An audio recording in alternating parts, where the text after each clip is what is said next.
नमस्कार दोस्तों, मैं दिव्यांश आप सभी का स्वागत करता हूं आपके अपने अफेयर्स डेली करंट अफेयर्स 17 फरवरी 2026 में। आज के सेशन में हम लोग पहले चर्चा करेंगे महत्वपूर्ण नियुक्तियों के बारे में जो जनवरी और फरवरी के माह में हुई थी, और उसके बाद हम चर्चा करेंगे महत्वपूर्ण करंट अफेयर्स जो आपके एग्जाम में पूछे जाएंगे। ये सेशन उन सभी लोगों के लिए इंपॉर्टेंट है। अगर आप चाहते हैं कि इसके same to same test series देखे तो एप्लीकेशन डाउनलोड करना द एग्जाम बडी। यहाँ आपको मिलेगा फ्री वीकली टेस्ट सेशन। इसके अंदर आपको मिलेगा डेली करंट अफेयर्स। यहाँ पे जैसे ही आप क्लिक करेंगे आपको मिल जाएगी 17 फरवरी, और 17 फरवरी को जो भी पेपर देख रहे हैं आप ये देख पाएंगे कि आपकी तैयारी कैसी, आपके एमसीक्यू है कैसे। ये daily current affairs daily upload होते हैं, वो भी फ्री में, तो आप इसको पा सकते हैं। साथ ही साथ कुछ बेटा पेड कोर्सेज चल रहे हैं, अगर आपकी इच्छा करे तो इनको परचेस कर लीजिएगा। नहीं तो बेटा सिलेबस है, टाइम टेबल है, बुक्स है, डॉक्यूमेंट्स है, प्रीवियस ईयर क्वेश्चन है, ये तो आप लोगों के लिए फ्री है ही, तो इनको बेटा अटेंड करें। तो बेटा मिलिए इस बैच में। अगर आपकी इच्छा करे टेस्ट सीरीज देने के लिए तो यहाँ से दे लीजिएगा। अब सेशन को स्टार्ट कर रहे हैं। सबसे पहले महत्वपूर्ण नियुक्तियों के बारे में तो बेटा ध्यान रखना, जनवरी के महीने में, अभी बेटा फरवरी का ही महीना है, कि उदय कोटक जी को गुजरात सरकार ने गिफ्ट सिटी का अध्यक्ष नियुक्त किया है। क्वेश्चन आपसे पूछा जाएगा गिफ्ट सिटी का चेयरमैन किसे बनाया गया, तो उदय कोटक जी को। इसके अलावा बेटा विजय आनंद जी के बारे में याद रखना, विजय आनंद जी को आरबीआई ने सिटी यूनियन बैंक का नया एमडी एंड सीईओ नियुक्त किया है। क्वेश्चन क्या बेटा, सिटी यूनियन बैंक के नए एमडी एंड सीईओ कौन बने, तो विजय आनंद। कब से ये 1 मई 2026 से प्रभावी होंगे। श्री श्याम श्रीनिवासन जी फेडरल बैंक के एमडी एंड सीईओ बने हैं। इनका कार्यकाल पहले से चल रहा था जो 3 साल और बढ़ा दिया गया। किन इनके बारे में चर्चा की, दोबारा बताओ बेटा। उदय कोटक क्या है, उदय कोटक गिफ्ट सिटी के चेयरमैन है, गिफ्ट सिटी के चेयरमैन उदय कोटक। विजय आनंद क्या है, आरबीआई ने सिटी यूनियन बैंक का एमडी एंड सीईओ बनाया है। श्याम श्रीनिवासन जी एमडी एंड सीईओ है फेडरल बैंक के। फिर चर्चा करें संजय अग्रवाल जी के, AU small finance and bank के एमडी एंड सीईओ हैं, और इनके कार्यकाल को 3 साल बढ़ाया गया। इसी के साथ ही शाश्वत शर्मा जी एयरटेल इंडिया के एमडी एंड सीईओ। पॉइंट्स याद हो गए, एयरटेल इंडिया, शाश्वत शर्मा। संजय अग्रवाल किसके, एयू स्मॉल फाइनेंस बैंक के। सरकारी क्षेत्रों की चर्चा करें तो राजकुमार गोयल जी नए मुख्य सूचना आयुक्त बने हैं। चीफ इंफॉर्मेशन कमीशन सीआईसी के पद पे कौन नियुक्त हुए, राजकुमार गोयल। वहीं प्रवीण वशिष्ठ की चर्चा करेंगे तो सीवीसी केंद्रीय सतर्कता आयोग विजिलेंस कमिश्नर के रूप में बने। विजिलेंस कमिश्नर कौन है, प्रवीण वशिष्ठ हैं। और राजकुमार गोयल जी कौन है, chief information commissioner. Diwakar Jain की चर्चा करें, नौसेना में आयुध महानिदेशक बने, director general of naval armed के। इसके अलावा शत्रुजीत सिंह की चर्चा करें, आईटीबीपी के नए मुख्य आयुक्त बने हैं। राकेश अग्रवाल की चर्चा करें, राकेश अग्रवाल एनआईए राष्ट्रीय जांच एजेंसी नेशनल इन्वेस्टिगेशन एजेंसी के डीजी बने हैं। वहीं प्रवीण कुमार कौन है, बीएसएफ के नए प्रमुख। बीएसएफ के नए प्रमुख कौन बने, प्रवीण कुमार। राकेश अग्रवाल एनआईजी के एनआईए के डीजी बने। शत्रुजीत सिंह आईटीबीपी। ठीक, अब अंतरराष्ट्रीय नियुक्ति की चर्चा करें। मिया अमोर मोटबी, मिया अमोर मोटबी क्या है, बारबाडोस की प्रधानमंत्री हैं, जो लगातार तीसरी बार ऐतिहासिक शपथ। एंडी गुवेन की चर्चा करें, बुल्गारिया के अंतरिम प्रधानमंत्री। शेख खा नसीर अल नुसैर की चर्चा करें, यूएन के पर्यटन मंत्री। प्रतिभा एम सिंह की चर्चा करें, दिल्ली हाईकोर्ट जस्टिस हैं, जिन्हें बेटा डब्ल्यूआईपीओ विश्व बौद्धिक संपदा संगठन के जज में सलाहकारी बोर्ड का अध्यक्ष बनाया गया।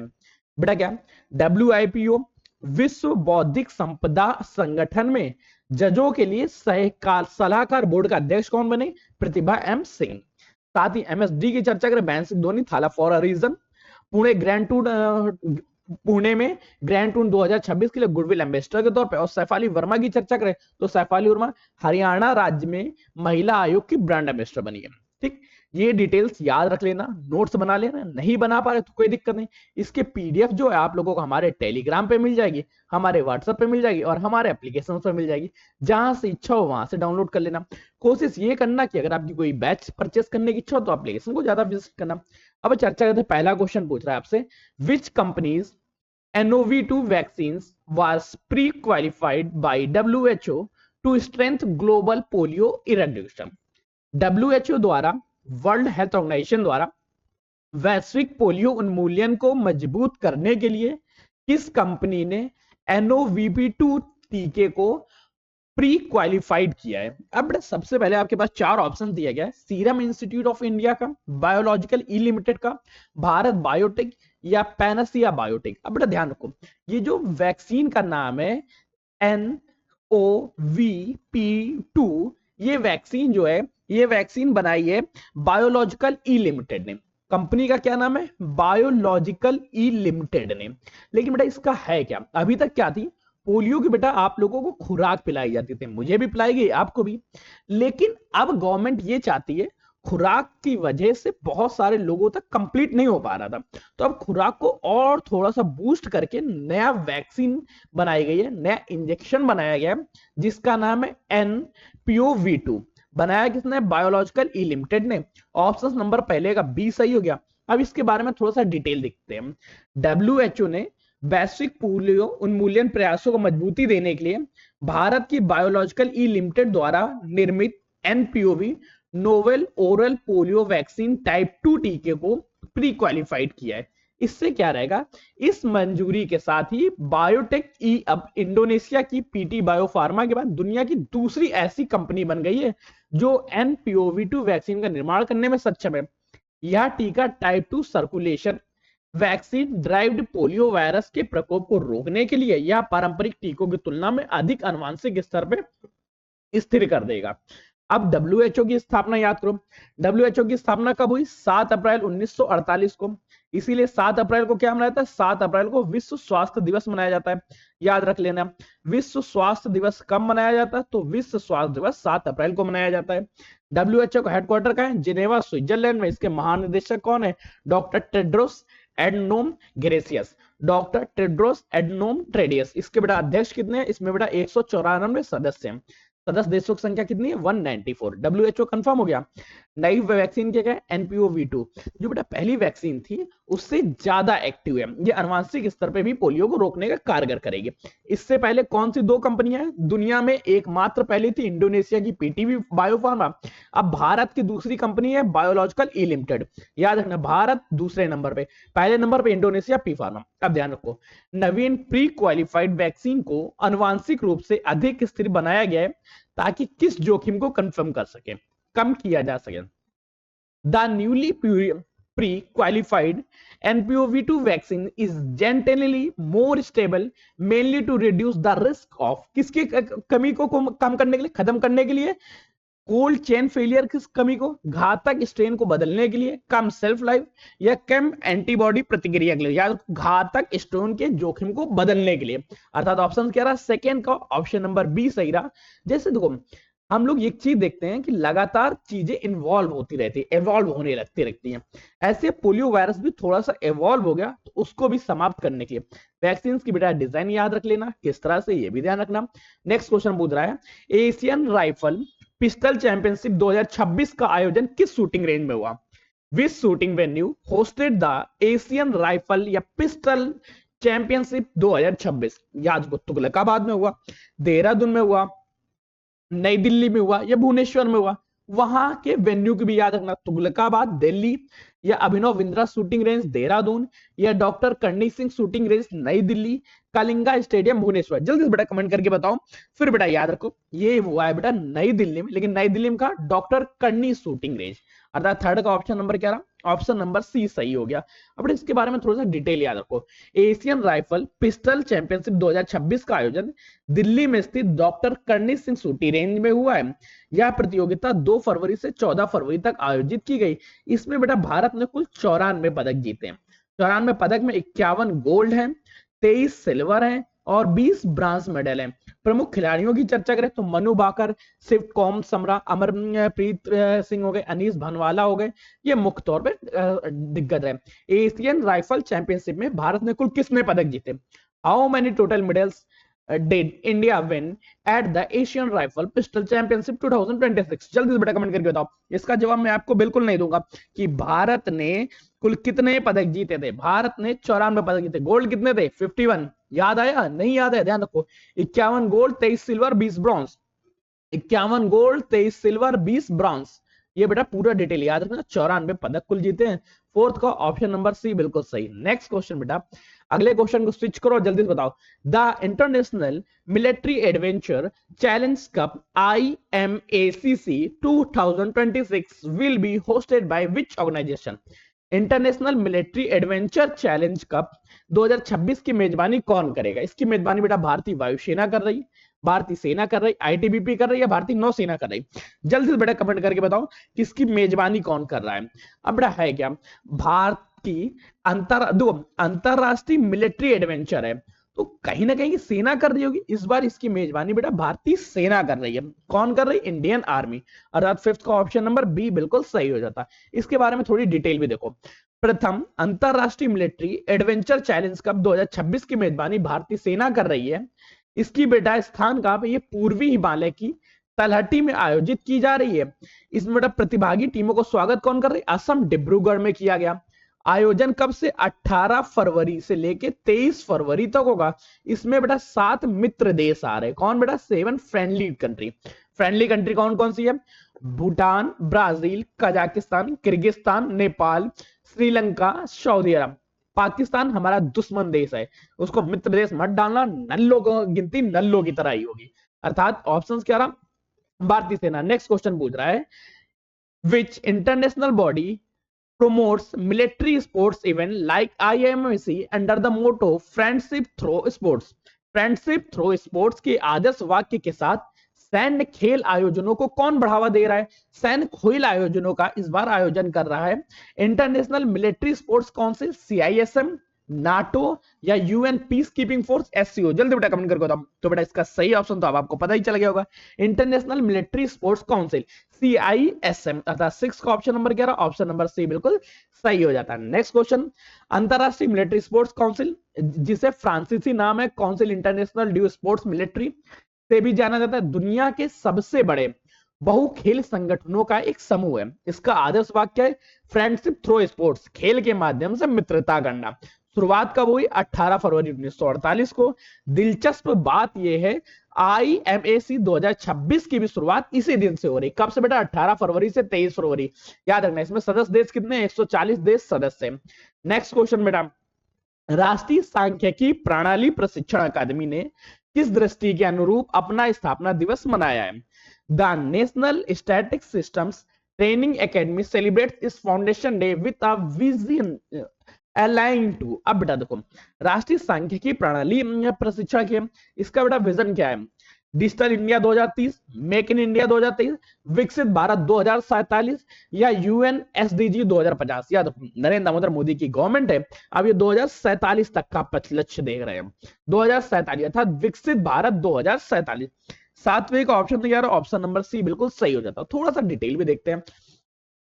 राष्ट्रीय सांख्यिकी प्रणाली प्रशिक्षण अकादमी ने अपना स्थापना दिवस विकसित भारत 2047 की दृष्टि के रूप में मनाया।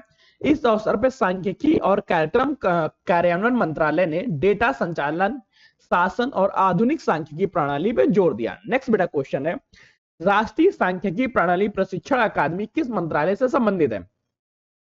Which ministry is associated with the National Static System Training Academy?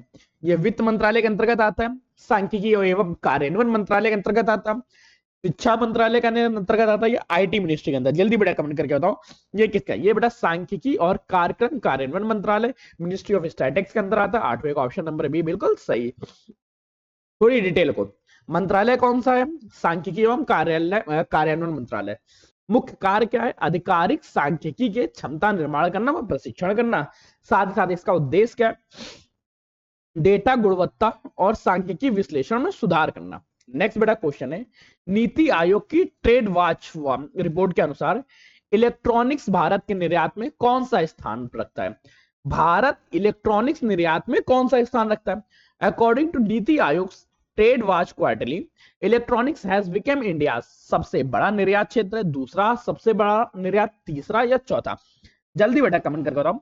तो ये बेटा सेकंड सबसे बड़ा निर्यात आइटम है, जो हम लोग इलेक्ट्रॉनिक्स सबसे ज्यादा निर्यात कर रहे हैं। याद रखो, नीति आयोग फरवरी 2026 में जारी ट्रेड वॉच क्वार्टरली की रिपोर्ट के अनुसार इलेक्ट्रॉनिक्स अब भारत के निर्यात बास्केट में सबसे दूसरा सबसे बड़ा है। वृद्धि कितनी हुई इसमें बेटा? 5 गुना वृद्धि हो गई है 2016 से 2024 के बीच में। प्रमुख चालक कौन इसमें बेटा? मोबाइल फोन की सबसे ज्यादा निर्यात कर रहे हैं। वैश्विक मांग 2015 से 17 के बीच में चर्चा करें तो वैश्विक मांग 4.4% रही। नेक्स्ट बेटा क्वेश्चन पूछ रहा है, इसको ध्यान से देखना और बेटा बताना। गिफ्ट सिटी गुजरात के अध्यक्ष के रूप में किसे नियुक्त किया गया? Who has been appointed at the chairman of GIFT City Gujarat? Hasmukh Adhia, Uday Kotak, Nandan Nilekani या मुकेश अंबानी? किसको बेटा बनाया गया? नरेंद्र मोदी जी की अच्छी सी फोटो देखो और इस फोटो के साथ इस क्वेश्चन का सही जवाब दो। अगर बेटा गलत दिया, इसके बारे में पहले बता चुके हैं, ध्यान रखना बेटा। 10वें का ऑप्शन नंबर बी बिल्कुल सही, उदय कोटक जी। नेक्स्ट क्वेश्चन बेटा पूछ रहा है, दिग्गज बैंकर और कोटक महिंद्रा बैंक के संस्थापक उदय कोटक को GIFT City Gujarat International Fintech Tech City का नया अध्यक्ष नियुक्त किया गया। गुजरात सरकार ने 13 फरवरी 2026 को इस संबंध में एक आधिकारिक प्रस्ताव जारी किया। उदय कोटक ने इस पद पर डॉक्टर हसमुख अधानिया, जो पूर्व वित्त मंत्री थे, पूर्व वित्त सचिव थे, उनका स्थान लिया है। ये बेटा डिटेलिंग और थोड़ी थोड़ी सी याद रखना, ठीक है। इसी के साथ बेटा नेक्स्ट क्वेश्चन की चर्चा करते हैं। नेक्स्ट क्वेश्चन पूछ रहा है क्या है, आरबीआई ने किस बैंक के एमडी एंड सीईओ को 3 वर्षों के विस्तार पे मंजूरी दी है? अब बेटा याद रखो, AU small finance bank, Ujjivan small finance bank या इक्विटिक्स या जन स्मॉल फाइनेंस बैंक? बेटा इसके जो एमडी एंड सीईओ थे उनको 3 साल के लिए और बढ़ा दिया गया उनका टाइम पीरियड। वो बेटा कौन है? जल्दी बेटा कमेंट करके बताओ। वो है बेटा एयू स्मॉल फाइनेंस बैंक के एमडी एंड सीईओ, ठीक है। नेक्स्ट बेटा है कौन बेटा? याद रखो, भारतीय रिजर्व बैंक ने फेडरल बैंक के प्रबंधक निदेशक मुख्य कार्यकारी MD and CEO Shri Shyam Srinivasan को 3 सालों के लिए बढ़ा दिया गया।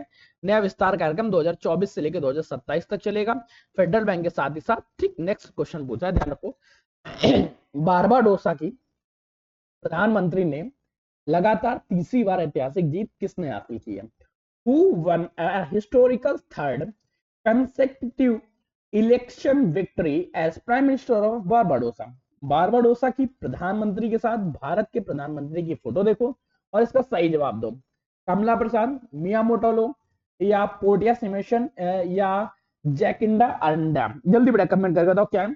तो बेटा इनका नाम है मिया मोराटेली, मिया मोर्टेली, अर्थात ऑप्शन क्या रहा? 12वें का ऑप्शन नंबर बी बिल्कुल सही हो जाता। थोड़ा सा बेटा इनके बारे में डिटेल भी देख लेते हैं क्योंकि डिटेल इंपॉर्टेंट हो जाता है।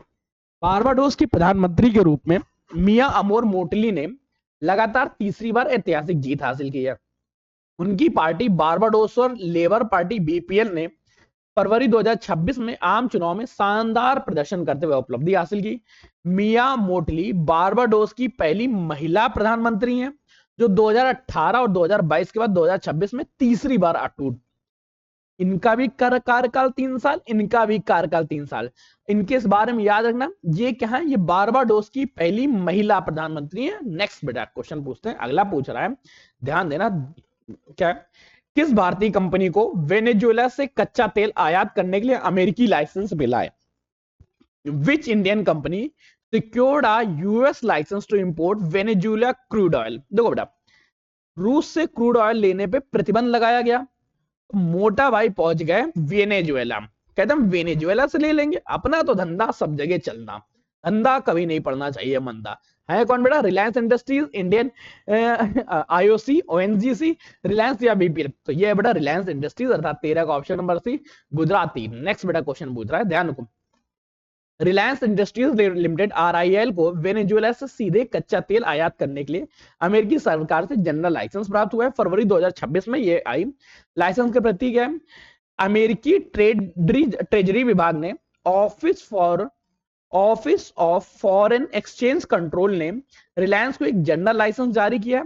यह रिलायंस को अमेरिकी प्रतिबंधों का उल्लंघन किए बिना वेनेजुएला से कच्चा तेल खरीदने, निर्यात करने और बेचने की अनुमति देगा। अब बेटा नेक्स्ट क्वेश्चन, कौन सा बंदरगाह आईजीबीसी प्लेटिनियम रेटिंग प्राप्त करने वाला भारत का पहला प्रमुख बंदरगाह बना है? Which port became India's first major port to receive IGBM platinum rating? Chennai बंदरगाह, जेएनपीएन वीओ चिदम्बरम एयरपोर्ट बंदरगाह या कोचिन बंदरगाह? जल्दी बेटा कमेंट्स करके बताओ ये किसको मिला है। आपके सामने थोड़े से ऑप्शन दिए गए हैं, जल्दी से सही दो। ये बेटा मिला है वीओ चिदम्बरम पोर्ट को, अर्थात 14वें का ऑप्शन नंबर क्या रहा, सी बिल्कुल सही रहा। अच्छा आईजीबीसी क्या है, IGBC Indian green building council द्वारा प्लेटिनियम रेटिंग प्राप्त करने वाला भारत का पहला प्रमुख बंदरगाह विशाखापट्टनम पोर्ट अथॉरिटी बना है। यह उपलब्धि बंदरगाह द्वारा पर्यावरण संरक्षण हरित पहल की दिशा में किए गए उत्कृष्ट परिणामों का है।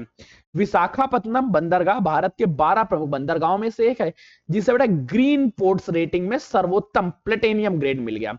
अब बेटा इसमें है क्या, एक तो सौर ऊर्जा से संचालित हो रहा, जल का पुनर्चक्रण किया जा रहा, हरित आवरण है, धूल नियंत्रण किया जा रहा है। अब भारत सरकार का एक मैरीटाइम इंडिया विजन है 2030, उसकी यह प्रमुख उपलब्धि मानी जा रही। नेक्स्ट क्वेश्चन बेटा पूछ रहा है, नवीनतम आंकड़ों के अनुसार भारत में सबसे बड़ा ऊन उत्पादक राज्य कौन सा है।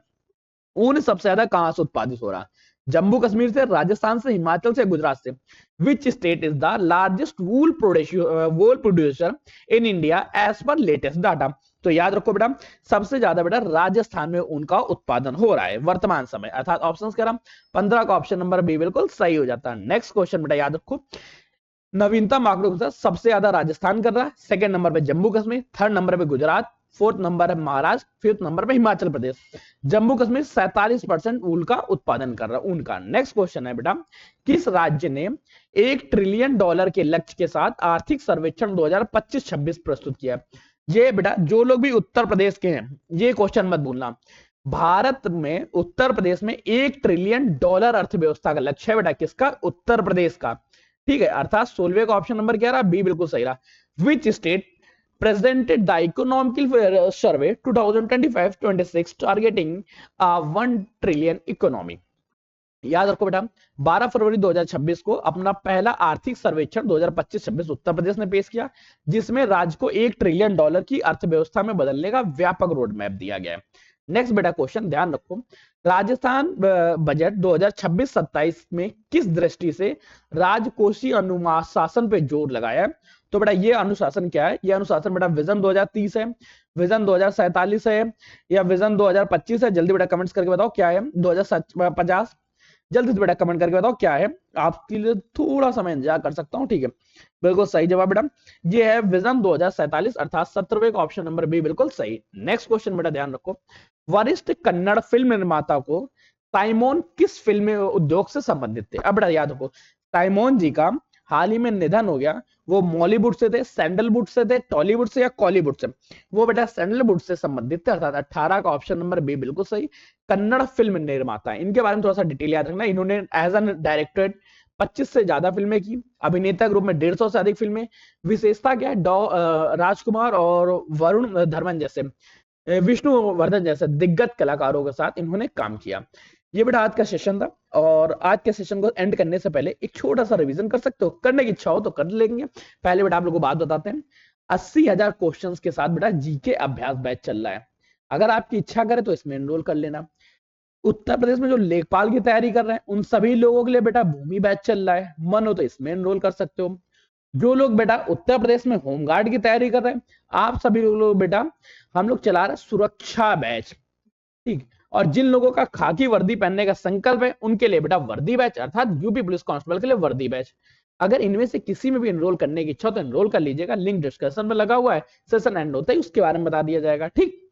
और दूसरी चीज, इस पूरे के पूरे सेशन की अगर आप चाहते हैं एमसीक्यूज देने की ताकि आपकी प्रैक्टिस अच्छी हो सके, तो एप्लीकेशन को विजिट कर लेना। एप्लीकेशन में बेटा एमसीक्यूज लगे हुए हैं, वहां से आपको इसके एमसीक्यूज मिल जाएंगे। इसकी पीडीएफ बेटा आप लोगों को एप्लीकेशन पर तो मिलेगी मिलेगी, एप्लीकेशन के अलावा टेलीग्राम पे भी इसकी पीडीएफ मिल जाएगी, व्हाट्सएप पे मिल जाएगी। कोई समस्या कोई इश्यूज आता है तो नंबर आप लोगों को पास होगा 9889057003, इस नंबर पे व्हाट्सएप कर देना। आप बेटा मिलते हैं नए सेशन में नई जानकारी के साथ, तब तक के लिए कीप स्टडी, कीप स्माइलिंग, पढ़ते रहिए, मुस्कुराते रहिए। प्राइम मुस्कुराहट एक साथ अच्छी लगती है, अकेले में दोनों या दोनों। तब तक के लिए धन्यवाद दोस्तों।